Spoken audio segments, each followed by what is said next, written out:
Can you please help me? Wait. You have a hole there. Let's go.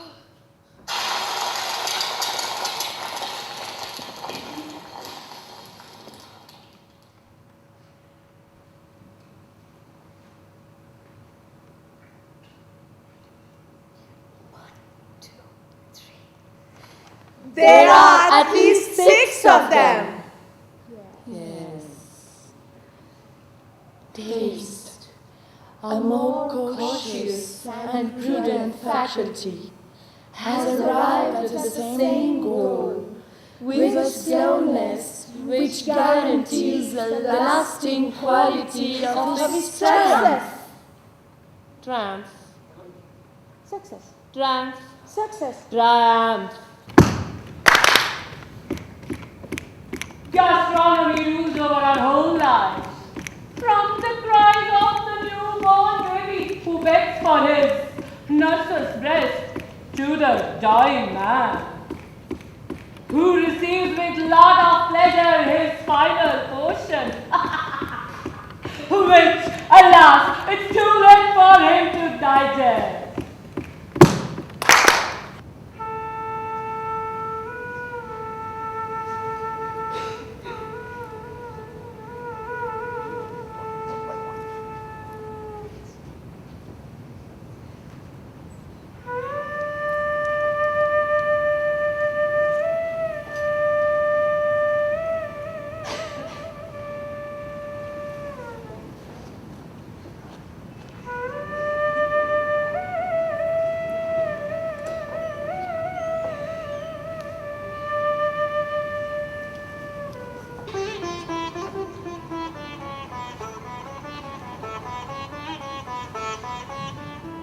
When mixed with eggs and flour, it gives sponge cakes, macaroons, muffins, crackers, and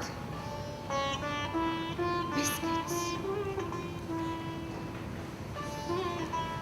When mixed with milk, it produces creams and custards, which are a substitute for the substantial taste and ethereal perfume of meat.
Take a small bird by its beak, salt him lightly, pull out his gizzard, stuff him deftly into your mouth, and bite close to your fingertips. Chew with vigor. You will enjoy a taste experience that is unknown to the common herd. When the pheasant has reached this point, then he can be plucked, and not before. And it is larded carefully. The time has come to stuff it. bone and draw a brace of woodcock. In such a way you have a supply of the flesh and another of the rivers and the trails. Take the woodcock flesh and make a forcemeat with it by chopping it with steamed beef marrow, scraped bacon, pepper, salt, fresh herb, and in a fine truffle, just to make the amount of stuffing needed to fill the pheasant. You must take care not to let any of this forcemeat escape from the cavity, which is sometimes difficult when the pheasant is fairly high or far gone.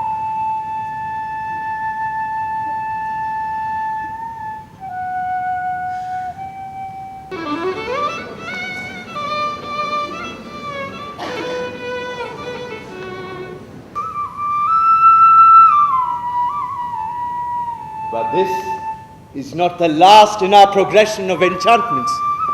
On certain days, times, we invite our wives, our sisters, our pretty cousins and their equally pretty friends to share in our amusements. And at the appointed time, you can see the light carriages and the prancing horses approaching. Soon, the sides of the carriages fall open, and there lie pies and sausages, all the treasures of Perigord, the marvels of Strasbourg, and the dainties of a child. Not to be forgotten, the foaming champagne, which ornaments every hand of beauty. We sit on the green grass, we eat cock's fly, we chat, we laugh, we joke in complete liberty, for the world is our dining room and the sun itself our light. An appetite is an emanation of heaven. I blame all these on those truffles. I'm completely convinced that those truffles gave me a dangerous inclination. I can't do anything now, but I will never eat them again. The pleasure they give me mixed with a little mistrust.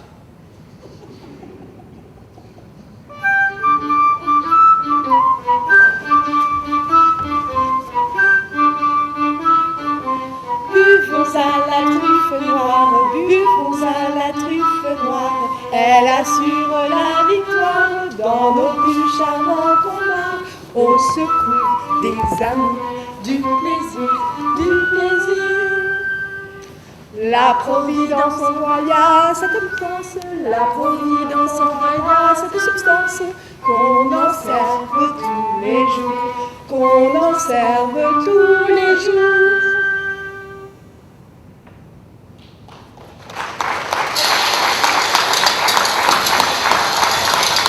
But they have still well lower formed legs and calves and sinews like the muscle of an Arabian steed. Heavens! What delicious bread!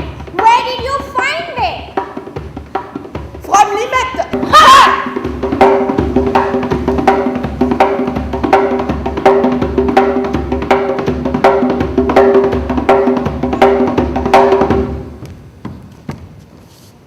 Thinness is a horrible calamity for women.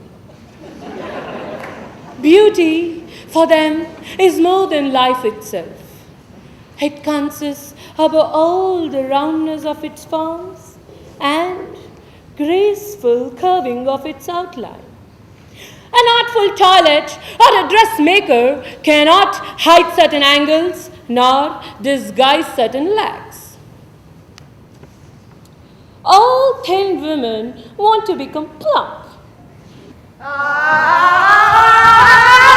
Blushers! In olden days, most people in high society, almost always the women, followed the custom of rinsing their mouths after every meal.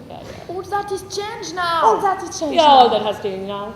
In any house that prided itself on being highly fashionable, lackeys distribute to the guests a big bowl of cold water on which is placed a goblet of water that has been warmed. There, in plain sight of everyone, each person plunges his hands into the cold water on the pretext of cleansing them and drinks up the warm water, with which he gargles first and then spews out on the goblet or the bowl. We are not the only ones to rebel against this new fashion because it is equally useless, disgusting, indecent. That's true.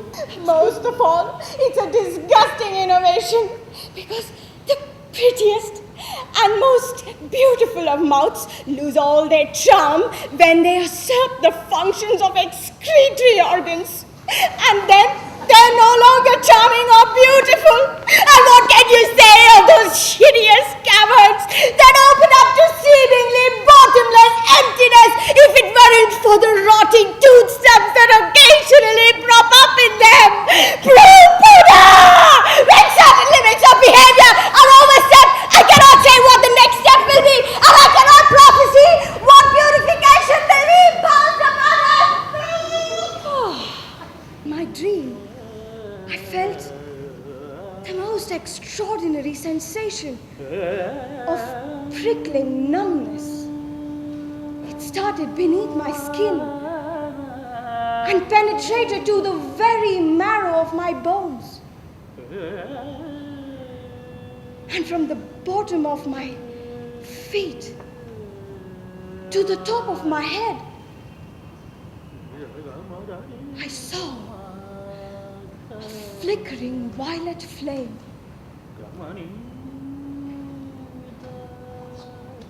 This sensation I remember distinctly, and from all my observations I have concluded that the limits of pleasure are not yet known or defined, and we do not know how far the body may be beautified.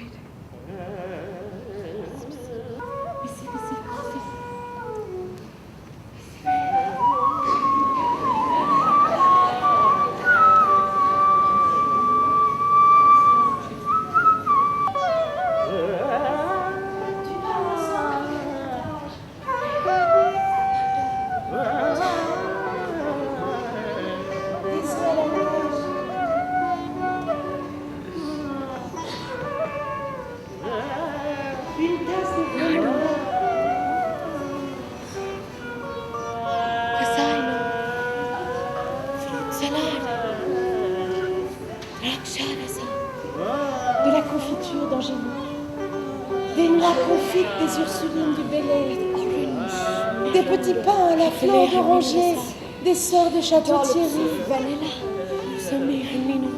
une grosse carpe du Rhin, richement dotée et parée, 12 000 petits pâtés, 12,000 little pies, and other delicacies.